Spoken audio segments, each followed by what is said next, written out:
두 번째 굉장히 중요한 이제 질문으로 넘어가야 되는데요. 구약 성서가 어떻게 형성이 되었는가? 라고 하는 거죠. 구약 성서가 어떠한 과정으로 형성이 되었는가? 뭐 몰라요? 네, 쉽게 말하면 왜냐하면 정확하게 답이 없어요. 뭐 이제 어느 정도 합리적인 어떤 과정이나 이제 이러한 제안들은 좀 있지만 이게 정확히 뭐다 이게 학자들 여전히 논란이 많고 그렇습니다. 그리고 사실 구약 성경을 이제 어디서부터 구약 성경이라고 말해야 될지도 모릅니다. 그거는 그 고대 근동 사회의 그 정보를 전달하는 방식이 우리와는 현저히 달랐기 때문에 그렇습니다. 그런데 좀 라프하게 생각을 하면 이렇게 보통 봐요. 자, 구전 단계가 있어요. 성경이 문서로 완전히 정착이 되지 못하고 구전으로 전달이 되는 거죠.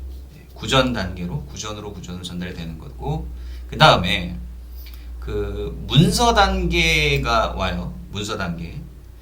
이제 문서로 정착이 되는 거죠.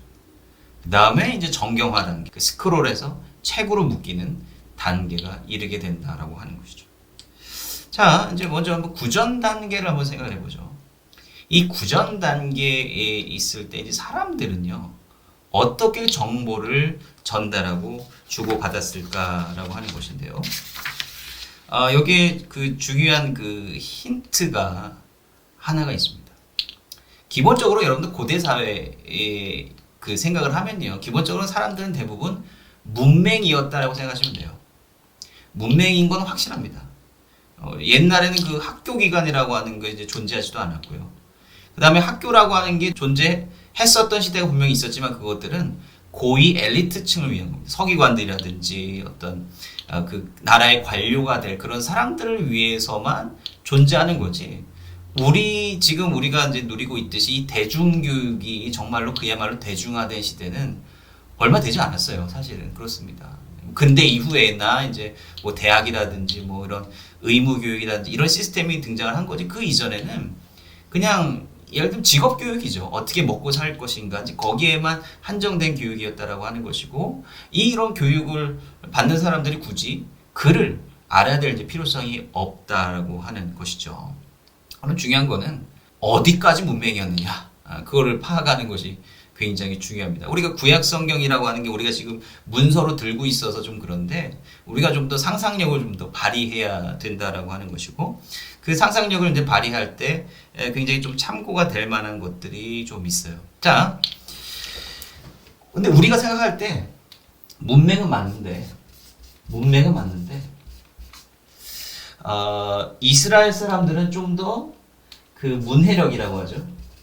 리터러시라고 하는데 글을 이해하고 읽고 쓸 수 있는 능력이 그래도 조금 낮지는 않았을까라고 하는 생각이 있어요. 그거는 그 히브리어라고 하는 그 언어의 특성 때문에 그렇습니다. 글자의 특성 때문에 그렇습니다. 우리를 굉장히 힘들게 하고 괴롭게 하는 과목 가운데 하나가 히브리어 아닙니까? 근데 이 히브리어 체계 자체는요, 당대에 존재했던 글자들을 생각해 볼 때 굉장히 배우기 쉬워요. 무슨 말입니까? 자기네들 말이니까 쉬웠겠죠. 네. 그런데 쉬운 이유가 있어요. 그건 우리나라 한글에 의해서도 볼 수 있어요. 자, 우리 하나라 한글이 세종대왕님이 창제를 하셨는데 그 이전에는 한자를 썼단 말이에요. 한자가 얼마나 어렵습니까? 네. 얼마나 어려워요. 지금도 글자들이 새로 만들어지고 있다는 거예요. 그 수만 개의 단어를 외울 수가 없잖아요. 그 한자를 무슨 문자라 그럽니까? 표의 글자라고요. 뜻 글자라고 합니다. 그 문자 자체가 뜻을 가지고 있는 거예요. 그런데 한글은 무슨 문자죠? 이거에 대비되는 의미가 뭡니까? 소리 글자예요. 우리나라 글자 모음과 자음만 알면, 그거 몇 개 안 되잖아요. 그거만 알면 그 소리들을 결합을 해서 단어를 만든다는 거예요. 무제한의 단어를 만들 수 있지 않습니까? 그러니까 이게 글자에 이제 입문하려면 이제 글자를 알기 위해서 그 장벽이요, 표의 문자가 훨씬 더 높아요. 훨씬 더 높다. 표음문자는 그나마 낫다라고 하는 거예요. 대표적인 고대 근동 사회의 표의 문자가 뭐냐면 메소포타미아 문명에서 주로 사용되었던 수메르어, 아카드어이고요. 그 다음에 이집트의 상형 문자입니다. 이집트어예요. 그러니까 참 묘하죠. 당대 그 엄청난 문명 가운데서 제국을 이루었던 이집트와 메소포타미아 문명, 중국도 마찬가지예요. 중국 문명이 표의 문자를 썼다라고 하는 거예요. 이 표의 문자라고 하는 것이 가지고 있는 그 인문학적인 관점에서 우리 해석할 수 있는 건 뭡니까? 이거는 지도자의 언어입니다. 지도자가 독점할 수 있는 언어. 왜? 배우기 힘드니까요. 배우기가 무지하게 힘든 겁니다. 웬만한 뭐 하루 막 온종일 일해서 하루 먹고 하루 살아가는 사람들한테 이걸 공부할 시간이 없다라고 하는 것이고, 문자 자체도요, 쓰기도 힘들다라고 하는 것이죠. 굉장히 복잡해요. 그에 반면에 그 히브리어, 물론 이제 이 히브리어 문자 자체가 오리지널은 아닙니다. 그것이 이전에 뭐 페니키아어, 그다음에 아람어, 히브리어 이 알파벳을 다 공유하고 있거든요. 그 23자의 알파벳으로 이 히브리어가 이루어져 왔고, 그 23자의 알파벳을 조합을 해서 만드는 게 히브리어다라고 하는 거예요. 분명히 그 아카드어나 이집트어보다는 배우기가 훨씬 수월했던 언어가 히브리어다라고 하는 것입니다. 그래서 히브리어를 묵상하면 그 자체가 은혜가 돼요. 왜? 하나님께서 이스라엘 백성들에게 주신 언어, 그 히브리어가 굉장히 그 평등지향적인 언어다라고 하는 거죠. 표 문자는 인문학적으로 이러한 의미를 가지고 있다라고 하는 것이고요. 그러면 어쨌든 간에 그러면은 이 히브리어 뭐 이제 쉽다고는 하는데 이 히브리어를 도대체 어느 정도까지 읽었을까를 우리가 좀 고민해 봐야 되지 않겠습니까? 학자들은 보통 이 포로 이후에 아주 본격적으로 문서가 만들어졌다라고 봐요. 그러니까 구전으로 막 이 성경들이 막 이게 전해 내려오다가 포로 이후에 확 모였다, 문서화됐다라고 기존의 학자들은 많이 봤어요. 20세기 초에 그런 학자들이 많이 있었어요. 근데 요즘은 좀 다릅니다만 그 보완되는 이론들이 계속 나오고 있지만, 그 이유가 뭐냐면 우리가 이제 이스라엘 구약이나 이스라엘 역사에 있어서 우리가 생각을 할 때 이스라엘 역사의 가장 중요한 변곡점들이 어떤 포인트였냐면 망하는 거예요. 북이스라엘 망할 때 한번 변곡점이 일어났고요. 남유다가 망할 때 어마어마한 변곡점이 일어났습니다. 남유다가 망할 때 충격이 더 컸어요. 왜? 그때는 나라도 망했고 또 뭐도 망했다? 성전도 망했어요. 여러분들 그 성전이라고 하는 거 우리가 또 계속해서 이 성경을 읽어나가면서 그 성전의 개념에 대해서 우리가 나눌 텐데, 여러분 교회랑 성전은 다른 겁니다. 교회랑 성전은 달라요. 그 사람들의 의식 자체가 달랐다는 얘기입니다.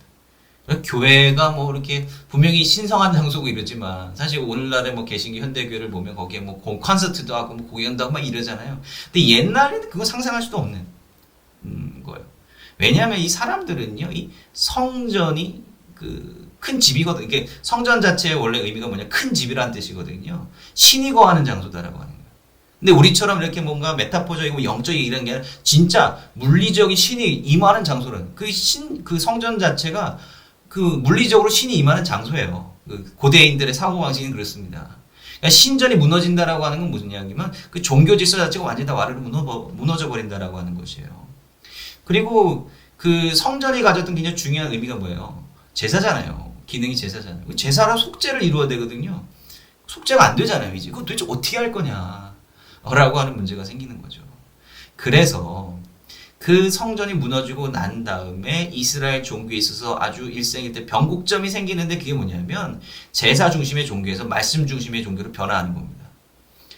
제사를 드릴 수가 없잖아요. 성전이 없으니까 제사를 드릴 수가 없으니까, 그러면 예언자들이 예언했던 거대로 우리가 다시 하나님의 말씀으로 돌아가자. 그것이 뭐냐면 말씀이다라고 하는 거예요.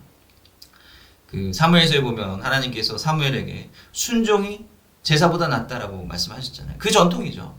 하나님의 토라의 말씀을 잘 지키고 준행하면 그것이 속죄다. 속죄함의 기능을 갖고 제사의 효력을 갖는다라고 하는 그 말씀 중심의 종교로 이제 전환이 되는 거죠. 그게 유대교의 시작이고 출발점이라고 이제 보시면 되겠습니다. 그러면은 가장 중요한 게 뭐예요? 하나님의 말씀이 뭔지를 알아야 되고 하나님의 말씀을 정확하게 다른 사람들에게 전승하고 전달해 줘야 된다라고 하는 것인데 그러기 위해서 필요한 게 뭐냐?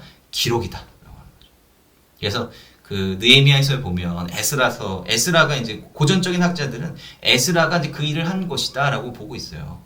그 법에 대한 전문가였던 에스라가 그 성전 토라를 이제 막 이제 만들어서 이제 정리를 해가지고 사람들에게 반포하고 알려주고 들으니까 우리가 이걸 몰라서 망했구나라고 해서 울고 뭐 이런 일들이 벌어지잖아요.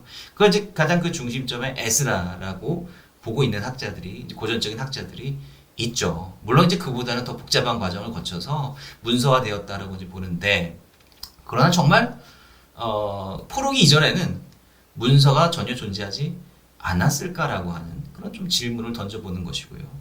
이 성전을 좀 그 전승하는 과정, 성전이 전해지는 과정을 우리가 이해하기 위해서는 인간에 대한 이해가 좀 필요합니다. 좀 심리학적이고 좀 본연 인간적인 이해가 좀 필요하다라고 하는 것이죠. 그 몇 년 전에 뉴욕타임즈에 기사가 하나 났어요. 뉴욕타임즈에서 이 성서에 대한 기사가 났다. 좀 어마어마한 발견처럼 이제 보여지게 되는데요. 이스라엘 남부 네게브 사막 쪽에 위치한 이 아라드라고 하는 곳에서 굉장히 중요한 유물들이 발견되었습니다. 아라드는 우리나라 번역 성경에서 아랏으로 이렇게 기록이 되어 있는데요. 이스라엘 백성들이 점령했던 성읍 가운데 하나로 등장을 하고 있습니다. 이 아라드는 당시 남쪽에 있었던 이 에돔 족속들의 침입을 감시하고 그 길목을 지키기 위한 용도로 사용되었던 그 요새가 세워져 있었습니다. 이 요새는 그렇게 규모가 크지 않고 한 30명 정도의 주둔 군들이 있었던 정도의 규모로 추정이 되고 있습니다. 요 토기 조각들이 발견이 됐는데 여기 토기 조각들이 뭐 별 내용은 아니에요. 그냥 이 주둔하면서 필요한 것들 물품들 있잖아요. 뭐 포도주 몇 병 도착하고 뭐 이거 좀 보내주고 뭐 음식 좀 보내달라 이제 이런 겁니다. 이 토기 조각들이 많이 발견이 되었는데 사람들이 이거를 분석을 한 거예요. 요즘은 이제 필체 분석이나 디지털 분석 이런 게 되니까 이게 도대체 몇 사람의 필체일까를 컴퓨터로 디지털로 분석을 해본 거죠. 이 분석을 해본 결과 약 6명의 필체가 발견됐다. 자, 수학이에요. 자, 보세요. 30명 정도 주둔하고 있었고 거기서 한 6명 정도의 필체니까 6명 정도가 글줄깨나 읽고 쓸 수 있었다라고 하는 거잖아요. 그러면은 약 백분율을 따졌을 때 20% 정도의 이제 문해력이 나오는 겁니다. 물론 이걸로 하나로 이제 다 판단할 수 없지만 근데 한번 생각해 보세요. 이 요새, 군대 요새예요. 조그만 요새입니다. 여기 뭐 대단한 고관대작들이 있는 것도 아니고 일반적으로 뭐 GOP 이런데요. 그냥 끌려온 이제 병사들이 와가지고 이제 지키고 서 있는 거잖아요. 근데 이 사람들이 그래도 한 20% 정도는 글을 읽고 쓸 수 있었던 것 같다라고 하면 생각보다 문해력이 높은 거예요. 생각보다 문해력이 높다라고 하는 것이죠. 그래서 성경 기록이 또 아주 후대에야 문서화 되기 시작한 것은 아닐 수도 있다라고 하는 게 이제 요 연구에 제안하는 그런 내용들이다라고 하는 거죠. 더 흥미로운 기록이 뭐냐면 이거는 훨씬 더 이전에 발견되는 건데요. 바로 요 제가 이제 참고 자료에 보면 그 케테프 흰놈의 제사장 축복문이라고 하는 게 있어요.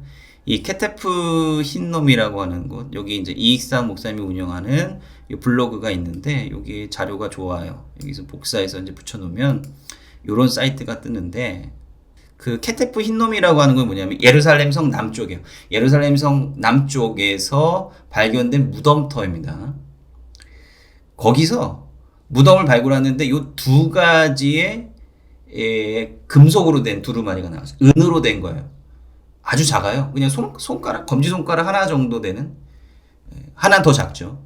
굉장히 작은 사이즈의 문헌이 들어가 있는데 그거를 분석을 해보니까 놀랍게도 뭐냐면 민수기의 제사장 축복문하고 상당히 유사한 글귀가 적혀 있었더라고요. 민수기에 나와 있는 제사장 축복문하고 상당히 유사한 구절이 이것도 포로기 이전의 기록입니다. 기록에 나왔다라고 하는 거죠. 놀랍지 않습니까? 사실 이러한 발견들이 나오면서 성경의 어떤 문서화된 시가 학자들이 생각했던 것보다 좀 더 일렀을 수 있다라고 하는, 물론 이제 풍부한 이제 흔적들이 나오면 좋은데 그것까지는 아니지만 그래도 이렇게 제안을 조심스럽게 한다라고 하는 것인데, 그런데 문제는 뭐냐면 이 사람들이 이 문자를 어떻게 인식을 했겠느냐라고 하는 것. 요거는 조금 우리가 질문을 좀 해봐야 된다라고 하는 것이죠. 과연 그런 사람들이 성경을, 이 질문이 왜 중요하냐면요. 그게 아까 얘기했던 문자적인 무호성 때문에 그런 거예요. 문자적인 무호성 때문에 우리가 여기에 대한 이해를 상당히 좀 가져야 된다라고 하는 것인데, 이스라엘 사람들이 자, 요러한 그 기록을 가졌을 때에는 도대체 이 기록의 의미가 뭐냐라고 하는 거예요. 제가 뭐 여기저기 찾아보다가 이틀 전에, 아주 프레시한 자료입니다. 이틀 전에 Biblical Archaeology Review라고 하는 아주 저명한 성서학 잡지가, 고고학 잡지가 있는데 거기서 블로그에다가 요거에 관련된 글을 마침 띄웠더라고요. 그래서 제가 여기다가 또 인용을 했습니다. 요거예요. 요 분이 이제 요거를 인용을 했는데, 요거 도대체 의미가 뭐냐라고 하는 거죠. 요렇게 작은 검지손가락만 한데 고기 안에 있는 글자가 얼마나 작겠어요. 이거는 육안으로는 안 보일 정도다라고 하는 거예요. 그러면 이거를 분명히 이 사람은 이제 뭐라고, 학자들은 이걸 뭐라고 규정하냐면 에뮬릿이라고 하는데 이거를 부적과 같은 것이라고 봐요. 몸에 지니고 다니는 거예요. 장례할 때도 이제 몸에 넣어서 이제 그렇게 장례를 치는 거죠. 잘 보세요. 자, 제가 오늘 굉장히 중요한 자료를 하나 가지고 왔는데 여러분들 보시면 정말로 깜짝 놀랄 만한 자료입니다. 제 6살짜리 꼬마가 오늘 제작한 책입니다.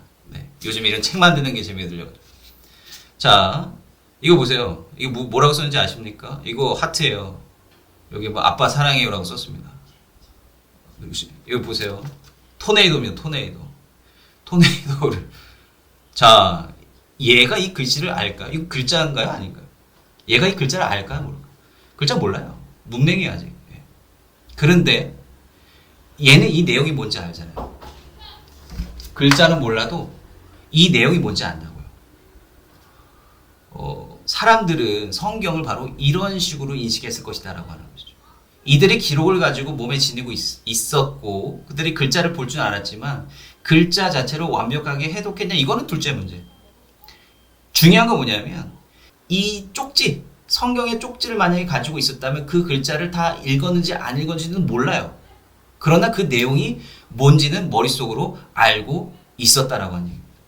이게 고대인들이 문자를 대했던 방식이다라고 하는 거예요. 문자에는 굉장히 신비한 힘이 있었다라고 여겨졌던 것이 옛날의 어떤 개념이다라고 하는 거예요. 그래서 그 문자를 몸에 지니고 다니는 거예요. 너는 마음을 다하고 뜻을 다하고 힘을 다하여 내 하나님 여호와를 사랑하라.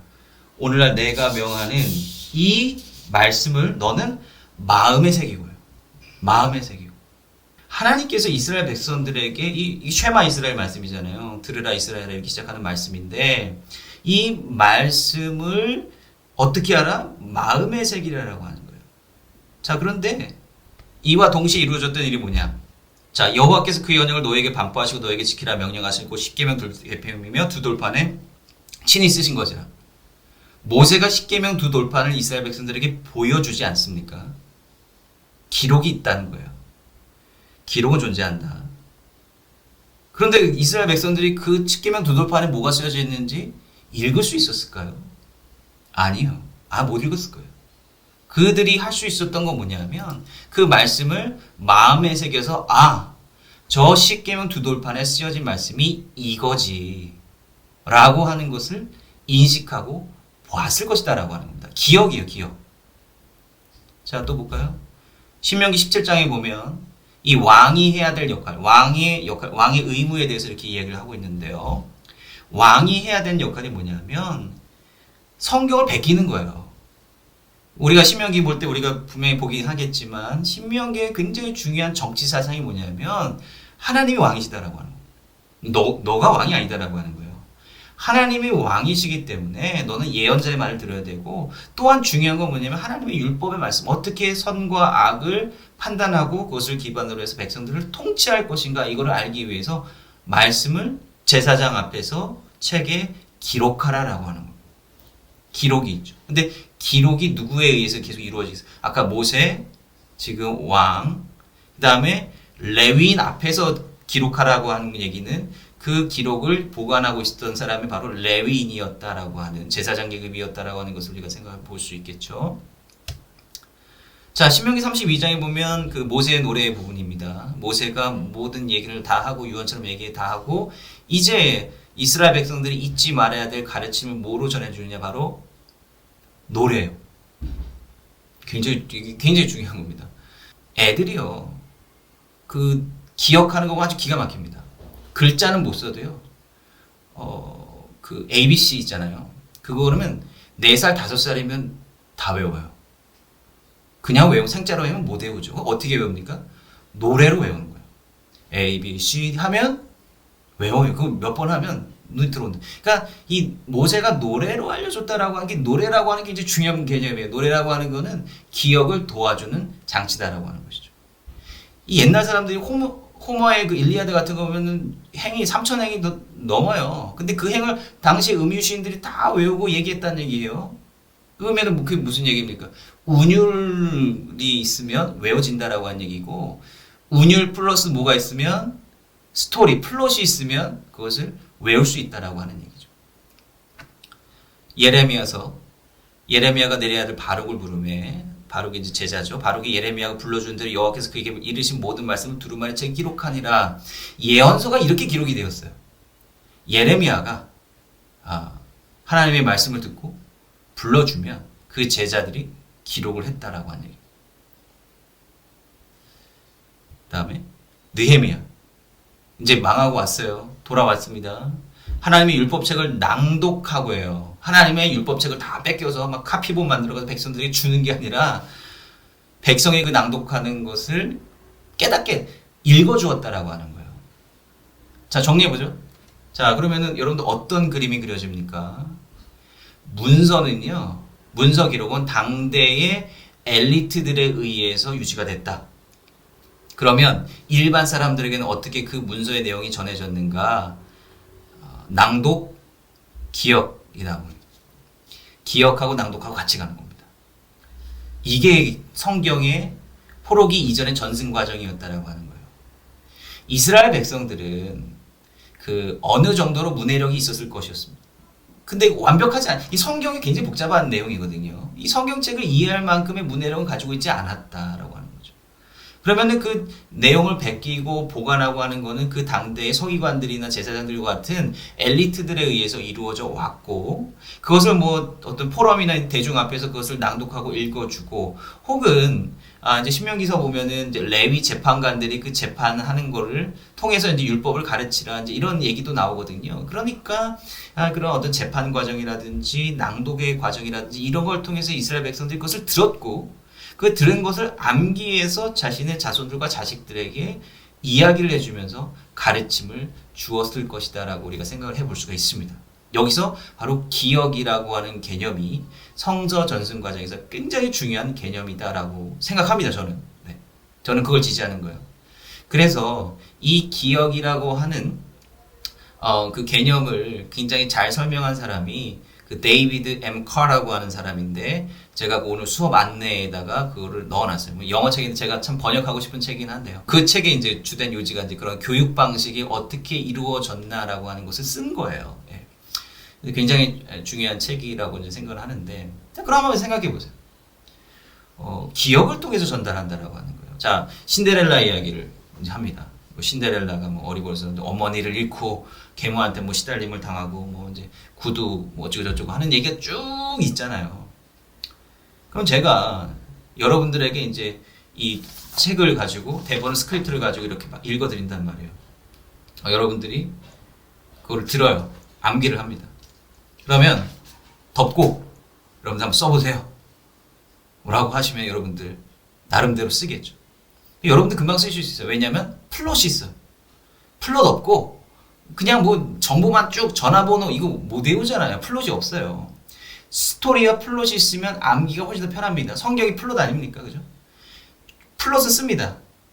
대충 이야기가 어떻게 진행되는지, 신데렐라가 어머니 잃고 개마한테 시달림 당하다가 왕자님 만나가지고 뭐 유리구도 저쩌고 전반적인 플롯은 여러분들 아마도 정확하게 쓰실 거예요.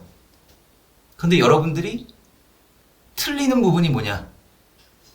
사람 이름. 신데렐라의 어머니 이름이 누구였습니다. 제가 막 이런 인포메이션을 줬어요. 계모의 이름이 뭐였고 언니들의 이름이 누구였습니다. 이거 여기에서 이제 편차가 발생하기 시작을 해요.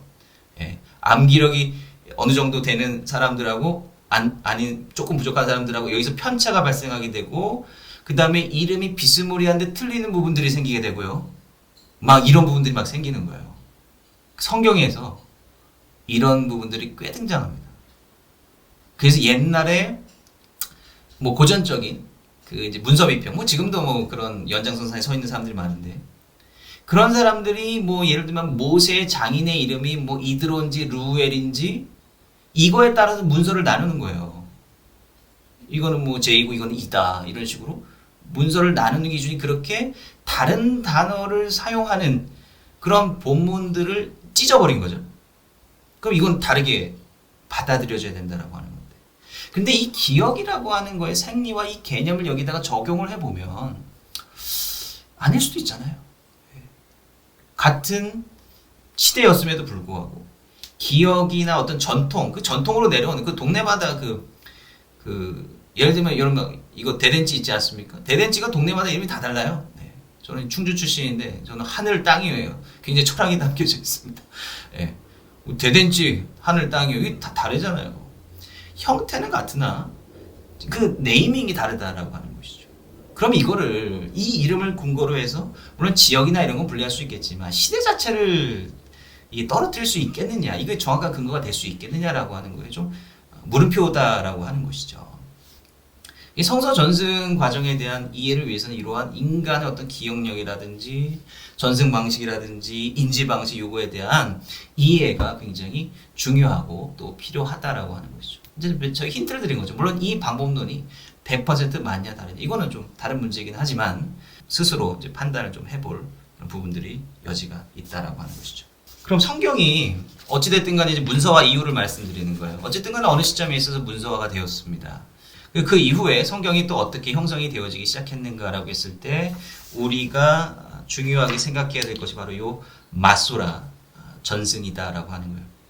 이 마소라라고 하는 것은 전달하고 전승한다라고 하는 의미를 가지고 있습니다. 이 마소라 전승은요, 성경의 정경화 관련입니다. 정경화.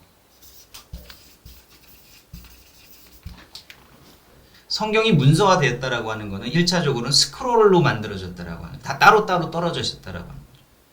그런데 어느 순간 이 정경화에 대한 필요성이 대두되는 거예요. 아까 제가 뭐 이제 띄워드린 글자 여러분들 기억하실지 모르겠지만 대략 1세기 전후에 이제 만들어지지 않았을까, 정경화가 완료되지 않았을까, 이런 추정들은 하지만 여전히 이견들이 많아요.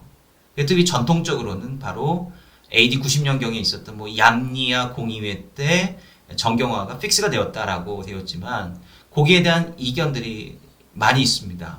제가 그 안내에 참고 문헌에 보면 DBP에서 여러분들 검색할 수 있는 논문을 제가 넣어놨어요. 관심 있으신 분들은 뭐 좀 보시면 좋을 것 같은데, 뭐 시간이 있으면 뭐 제가 좀 다뤄드리도록 하겠습니다만은. 그러니까 왜 정경화가 왜 일어났을까요? 왜 제가 이제 수업 오리엔테이션 때 이제 왜라고 하는 질문을 우리가 좀 이해를 해야 된다라고 그랬는데, 아까 문서화가 왜 일어났을까?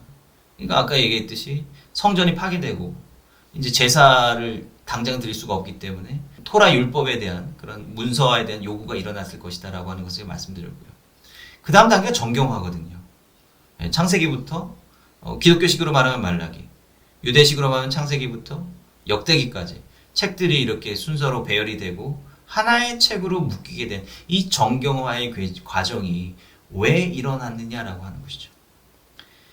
그거는 뭐냐면 문서가 너무나도 많았기 때문에 그렇습니다. 무슨 문서가 많냐? 바로 잘못된 문헌들이 많았기 때문에 그랬을 겁니다. 왜냐하면 하나님의 말씀 온전히 전하는 것도 있지만 뭐 기독교 시대도 마찬가지 아니에요. 신약이 왜 정경화에 대한 필요성이 나타났어요? 뭐 당시 이단적인 문서들이 이런 것들이 막 나돌았기 때문에 그런 거 아니에요? 뭐 위경이라든지 이런 것들. 구약도 마찬가지예요. 이 어떻게 보면 이제 예언자들을 뭐 거짓 칭하면서 만들어진 그런 거짓 예언들 이런 것들이 분명히 많았을 것이고, 그다음 어떻게 보면 이제 종교적인 질서나 어떤 신앙을 정립해 나가기 위해서는 권위 있는 이것이 정말로 우리가 하나님의 진리의 말씀으로 받아들여야 된다라고 여겨지는 책들을 하나로 통전적으로 해서 묶어야 될 필요성을 느꼈던 것이죠. 이것이 바로 정경화 과정이다라고 하는 것입니다. 신약은 정경화 과정이 어느 정도는 이제 이론상으로는 이제 확립이 되어 있는데 구약에서는 정경화가 언제 이루어졌는지 아직도 확실치가 않아요. 더욱더 연구가 필요한 것이고 연구를 한다 할지라도 그것이 밝혀지라는 보장이 없습니다. 네. 성경이 원본이 존재하는 이것과 마찬가지예요. 성경의 원본이 존재합니까? 존재할 수가 없어요. 왜? 제가 말씀드렸다시피 어떻게 정보 전달의 처음은 구전이었기 때문에 구전으로 되다가 어느 순간 문서로 정착됐기 때문에 도대체 원본이 도대체 뭐예요? 구전으로 말할 때가 원본입니까? 아니면 문서로 정착될 때가 원본입니까? 원본에 대한 질문을 할 수가 없다라고 하는 것이고 정경화도 사실 마찬가지고 우리가 생각하는 것보다는 굉장히 긴 시간 동안 점진적으로 그러한 것들이 이루어져 왔던 것이라 이제 볼 수가 있다라고 하는 것이죠. 아무튼 그 정경화의 과정과 더불어서 굉장히 중요한 역할을 했던 것이 뭐냐 이 맞소라입니다.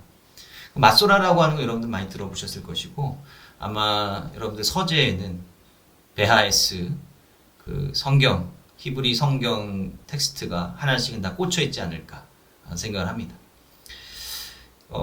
그게 맞소라예요. 네.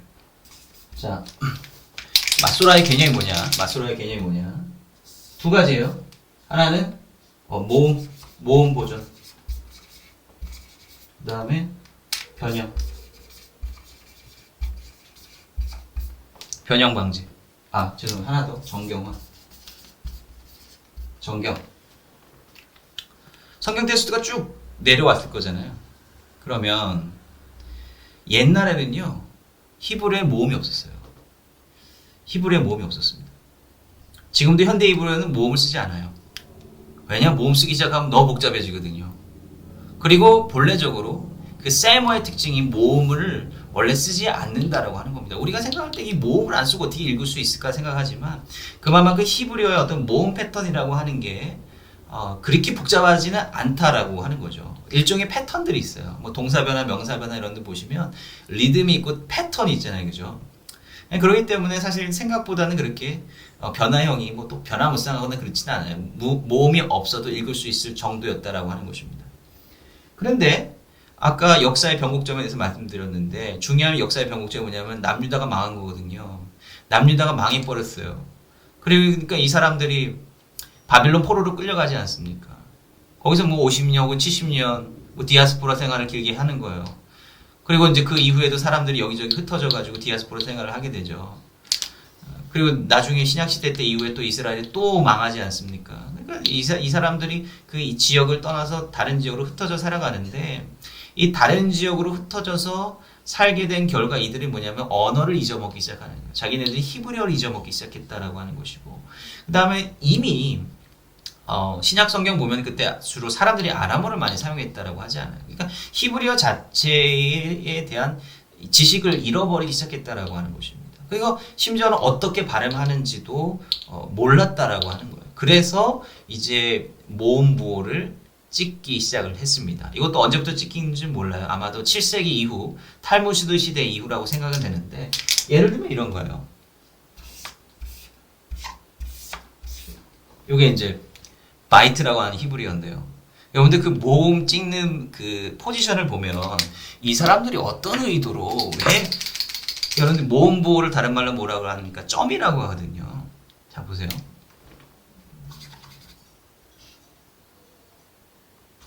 자 이렇게 찍잖아요. 바이트. 자 맞소라 이렇게 찍어요. 자 한번 점의 찍은 위치를 한번 보세요. 점 글자의 가운데 아래 혹은 위 아래 이렇게 찍잖아요. 이렇게 점을 찍은 이유가 뭘까요? 이렇게 점을 찍음으로써 이 사람들이 의도했던 건 뭡니까? 기존의 자음 텍스트를 변형하지 않는 거예요. 기존의 자음 텍스트를 보존하면서 모음을 찍는 겁니다. 이런 식으로 이 사람들이 하나님의 말씀을 1.1도 변화시키면 안 된다라고 하는 그게 굉장히 강한다라고 하는 것이고요. 자, 흥미로운 거는 뭐냐면 두 번째, 변형을 방지했다. 변형을 방지했다. 이게 뭐 요즘은 뭐 이렇게 유행을 하는데 비트코인 굉장히 유행했던 시절이 있지 않습니까? 그게 블록체인 기술이잖아요. 저는 마소라가 일종의 블록체인이라고 생각을 합니다. 그러니까 이 마소라 텍스트를 보면 이런 다양한 이 마소라 본문 말고도 그 사이드에 다양한 부호들이 붙어져 있어요. 그 부호들이 의미하는 게 뭐냐면 이게 뭐 이제 다른 이제 마소라 참고 이제 레퍼런스가 있습니다만은 그 단어가 어디에서 몇 번 등장하는가, 성경에서 몇 번 등장하고 그 단어들이 어느 구절에서 나오는가, 요거에 대한 설명을 해주고 있는 겁니다. 이게 왜 필요하냐면 일단은 이 성경 필사, 여러분들 성경 필사해 보신 적 있으신가요? 이게 사실 힘든 거거든요. 뭐 똑같은 걸 또 중복해서 쓸 수도 있고, 그 다음에 쓰다 보니까 이 성서가 수천 년에 걸쳐서 쓰여진 기록이다 보니까 당시의 관점에서 봤을 때 이거 문법상으로 이게 브로큰인 것 같아요. 문법상 이거 안 맞는데? 그럼 내가 좀 고쳤어야지. 라고 하는 유혹을 이제 떨쳐버리게 만드는 거죠. 야, 이거 틀린 거 아니야. 이거 다른 구절 어디 나오니까 바꾸지 마라. 그러니까 이게 블록체인처럼 다 연관이 돼 있다. 하나를 바꾸기 시작하면 이 모든 게 다 틀어지는 겁니다. 그게 이게 마소라의 특징이다라고 하는 것이죠. 그래서 이 마소라가 바로 성경이 위변조되는 것을 막기 위한 장치들을 했던 겁니다. 굉장히 놀라웠던 게 뭐냐면 사해사본이 발견됐잖아요. 이 사해사본이 이제 약 주전 2세기부터 뭐 한 주 1세기경 사이에 그런 시대에 존재했었거든요. 그러니까 우리가 성경이 언제 완성되었을까? 뭐 정확하지는 않지만 한 주전 3세기, 2세기 정도로 봐요. 그러니까 사해사본이 만들어지기 시작한 때하고 성경의 문헌화가 완성된 때하고 얼추 비슷하게 맞아 떨어지거든요. 근데 이게 오랫동안 이제 땅바닥에 이제 묻혀져 있다가 이제 1947년도에 이제부터 발견되기 시작을 했는데 우리가 보고 있는 이 마소라 본문, 우리 성경, 여러분들 성경 다 가지고 계시지 않습니까? 한글로 된 성경, 아니 히브리어로 된 성경인데 이 히브리어 성경이 어디서부터 왔는가? 여러분들이 한글 가지고 있는 한글 성경은 이 히브리어 성경으로부터 번역이 된 거잖아요. 그럼 그 본문에 원래 텍스트가 분명히 있었을 거 아니에요. 그 텍스트가 뭐냐? 레닌그라드 사본하고 알레포 사본이라고 하는 거예요. 레닌그라드 코덱스, 알레포 코덱스라고 하는 겁니다. 얘네들이 언제적 사본이냐? 알레포 코덱스는 약 10세기, 레닌그라드 코덱스는 약 11세기. 이 코덱스가 왜 중요합니까? 마소라 본문이면서 코덱스 책이에요. 묶여져 있다.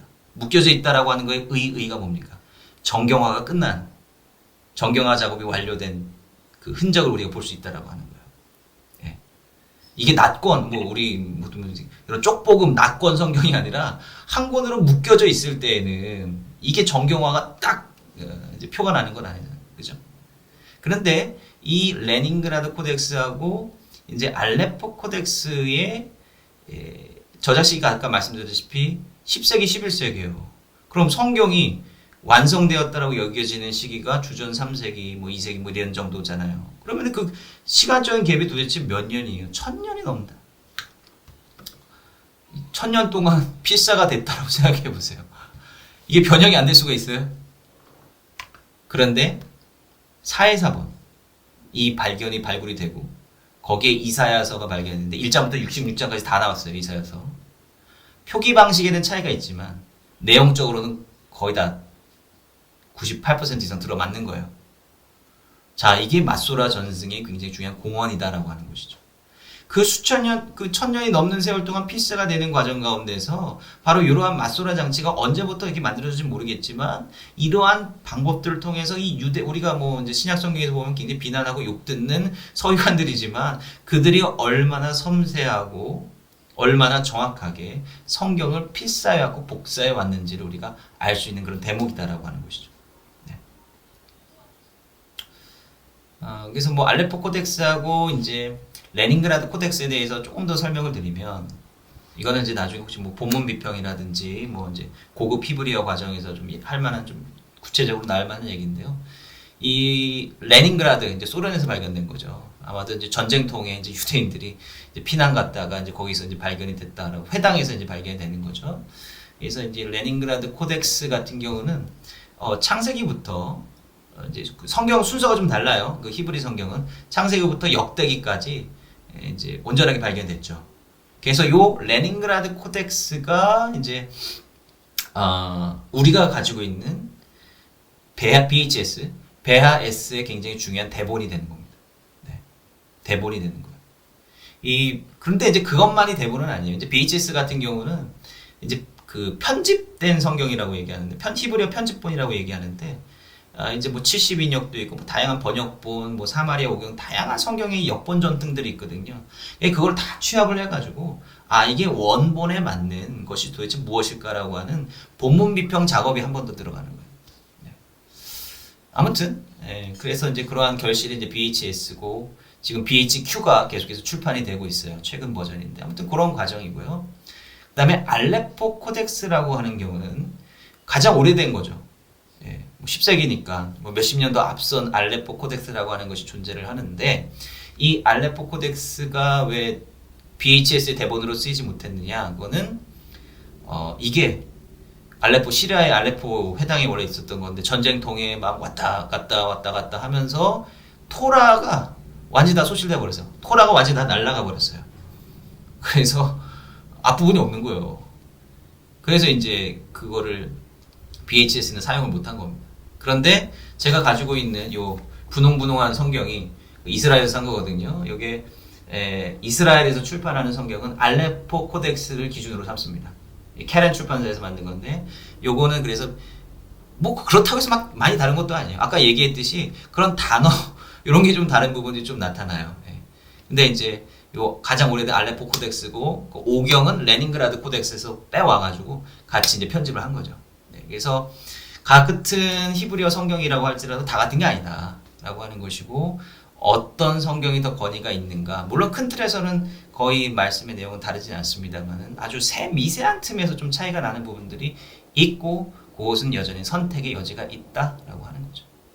그래서 이렇게 복잡한 정경화의 과정을 통해서, 그리고 또한 전승 과정을 통해서 우리 손에 이제 성경이 이르게 되었다라고 하는 것을 이제 이야기를 해볼 수가 있겠습니다. 혹시 여기까지 질문 있으신가요? 선생님, 네. 저희가 읽고 있는 성경이 네. 70인역으로 알고 있는데 70인역? 아닌가 봐요. 아닙니다. 네. 70인역에 대해서도 또 굉장히 할 말이 굉장히 좋은 질문인데요. 70인역은 지금 설명을 드리려고 했어요. 제가 얘기하면서 좀 설명을 드릴게요. 히브리 성경은 창세기부터 역대기, 기독교 성경은 창세기부터 말라기 이러다라고 제가 말씀을 드렸는데, 제가 공유해드린 그 자료 가운데 그 성경의 순서 배열에 관한 자료가 있어요. 그거는 여러분들 한번 참고해 주시면 좋습니다. 그 배열에 관한 그런 것들이 있는데, 뭐 책의 내용은 다르지 않아요. 책의 내용은 다르지 않는데, 책을 배열하는 방식이 좀 다르고요. 책의 숫자를 세는 방식이 좀 달라요. 구약 성경을 셀 때는 24권이라 그럽니다. 기독교식으로 얘기할 때는 구약은 39권이라 그러잖아요. 근데 왜 이런 숫자의 차이가 납니까? 책을 빼고 더하고 이런 게 아니라 책을 세는 방식이 달라요. 구약 성경에서 책을 셀 때는 기본적으로 사무엘 상하, 역대기 상하, 열왕기 상하 요거를 구별을 하지 않습니다. 그리고 12소 예언서 있어요. 호세아부터 말라기까지 12개 소예언서, 짧은 예언서란 뜻입니다. 이걸 한 권으로 봐요. 그래서 이렇게 합친 거예요. 이런 식으로 히브리 전통에서는 이 성경을 세는 숫자가 좀 다르다라고 하는 것이고요. 그 다음에 히브리 성서의 가장 중요한 특징이라고 하는 건 뭐냐면, 성경을 3분화해서 구별한다라고 하는 것입니다. 성경을 어떻게 3분화하고 있느냐? 그 토라, 느빔,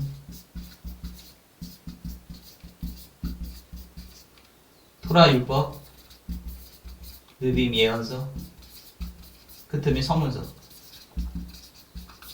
네. 이렇게 3분화해서 이야기를 하고 있어요. 그래서 이 토라, 느빔, 크트빔. 요 앞글자를 채면 TNK가 되는데 요거에 아 모음을 붙여가지고 타나크라고 하면 이게 히브리 성서를 부르는 명칭입니다.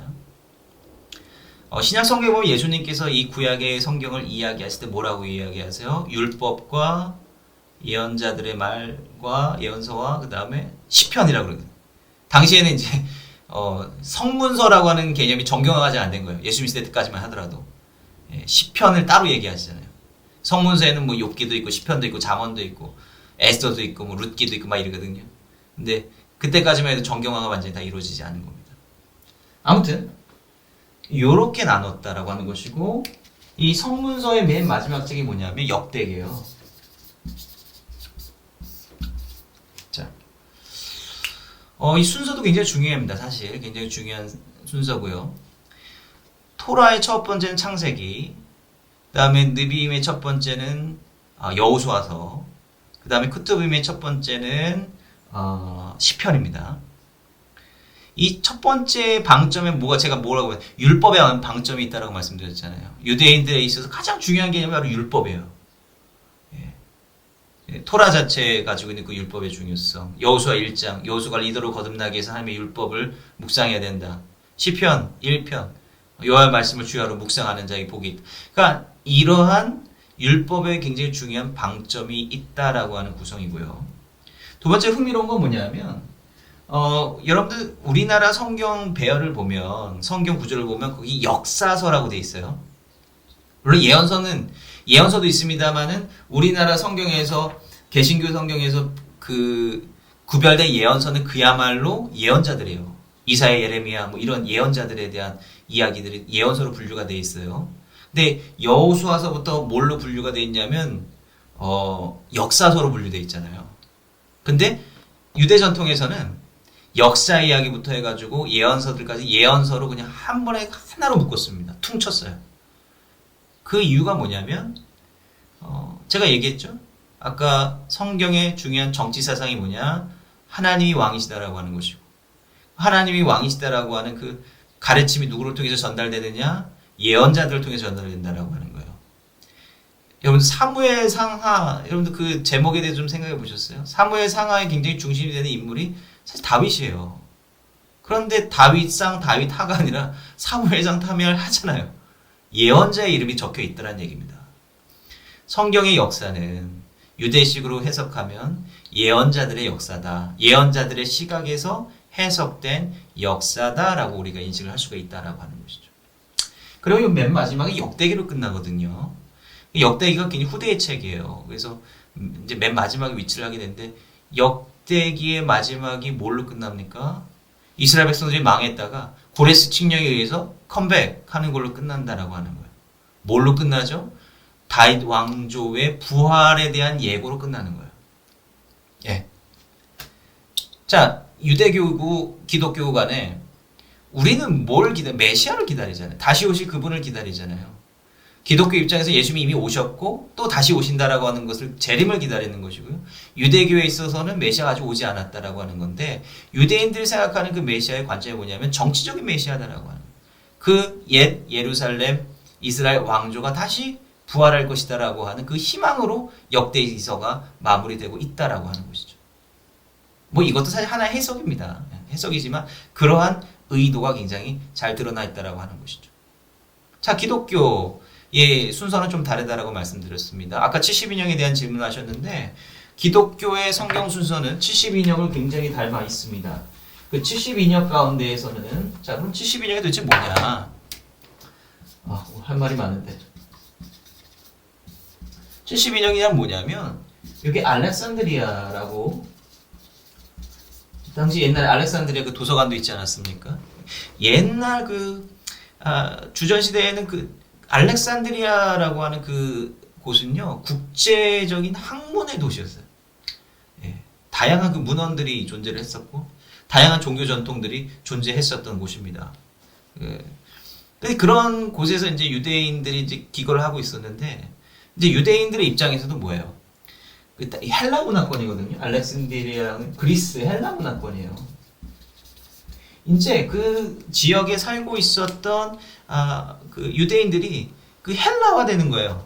젊어지면 젊어질수록 헬라화 된다라고 하는 것이고 유대인들 어떤 정체성을 지키기 위해서 가장 중요한 게 하나님의 말씀이거든요. 하나님의 말씀 모르면 안 되잖아요.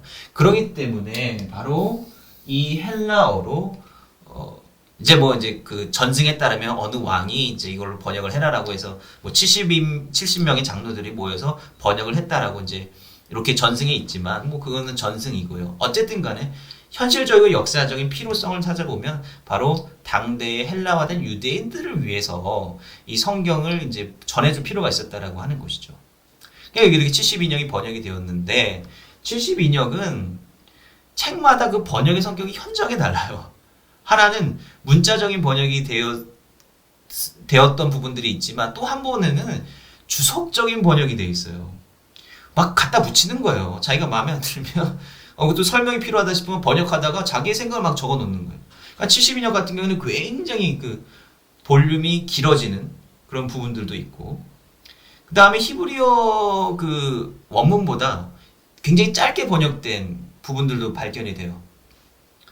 그래서 사람들은 우리가 가지고 있는 레닌그라드 코덱스나 그 알레포 코덱스보다 더 오래되고 권위 있는 전통의 본문에서 번역된 것일 것이다 라고 보는 사람들도 있어요. 그래서 72년에 더 중심점을 둬야 된다라고 생각하는 사람들도 물론 있습니다. 여전히 그 논의의 대상이 되겠고요. 아무튼 72년이라고 하는 것은 헬라화된 유대인들을 위해서 만들어진 것인데 72년의 순서를 보면 물론 여기에는 많은 외경들, 위경으로 취급되고 있는 책들도 많이 있습니다. 당대 이제 헬라 시대에 만들어졌던 문서들인 거죠. 그게 이제 흐름들이 사람들이 이런 얘기를 해요. 예언서로 끝나요. 예언서. 기독교 성경에 특히 말라기로 끝나고 71년에는 예언서 그러한 계시문헌으로 묵시문학으로 끝난다라고 하는 것입니다. 요게 헬라 문화의 영향을 받은 것이라고 생각을 합니다. 사람들. 왜냐하면 헬라 문화의 어떤 철학이나 이런 거는 그 종말론을 향해 가 있다라고 하는 거예요. 종말론. 유대의 어떤 사상을 보면 굉장히 현실적이거든요. 굉장히 다분히 현실적이에요. 구약 성경을 보더라도 거기 천국 지옥 안 나오거든요. 죽으면 다 스올로 가는 거예요. 그렇다고 해서 천국 지옥이 뭐 없고 그런 얘기가 아니라 그 구약 성경의 어떤 관심사 자체가 현재에서 이 현실에서 하나님의 율법대로 어떻게 살아가느냐에 대한 관심이 있었다라고 하는 것이죠.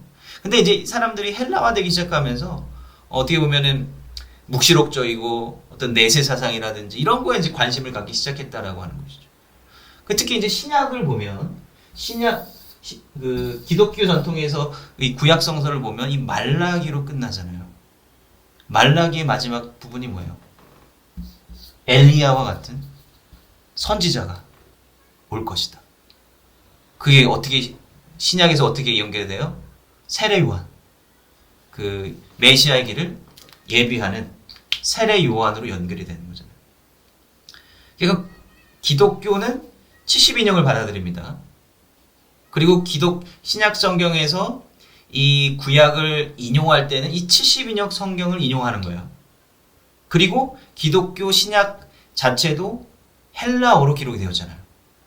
그건 뭐예요? 이 신약 성경이라고 하는 것 자체가 누구를 대상으로 쓰여졌느냐? 이방인들과 유대인들을 위해서 쓰여진 것인데 유대인들 특히 헬라화된 유대인들을 위해서 쓰여진 책이다라고 하는 것을 우리가 언어적인 성격을 통해서 알 수가 있다라고 하는 것입니다. 마태복음은 전형적으로 유대 문헌이에요. 그 족보로부터 시작하는 건 전형적인 유대인들을 위해 쓰인 책이거든요. 그런데 히브리어가 아니라 헬라어잖아요. 마태복음 역시. 그럼 뭐예요? 헬라화된 유대인들을 위해서 쓴 책이고 헬라화된 유대인들이 익숙했던 72역을 따서 그 성경에서 인용을 하고 있다라고 하는 것이죠. 그래서 이제 좀 극단적인 유대인들은 우리가 72역을 기독교인들한테 뺏겼다 이렇게까지 뭐 얘기하는 사람들도 있는데 그런 거죠. 그래서 신약 성경에서는 72역을 인용한 게 맞습니다만은 우리가 지금 보고 있는 구약 성경은 72역을 어느 정도 참고는 해요. 참고는 하지만 대부분은 그 대본은 히브리어 성서를 대본으로 하고 있다라고 하는 것을 이제 여러분들 이해하시면 되겠습니다. 그래서 이렇게 순서 이 정경을 이제 받아들인 이제 차이가 나는 것이 바로 이제 그런 종교적인 입장 어떤 신학의 차이에서 비롯되었다라고 하는 것을 이제 또 우리가 볼 수가 있겠죠.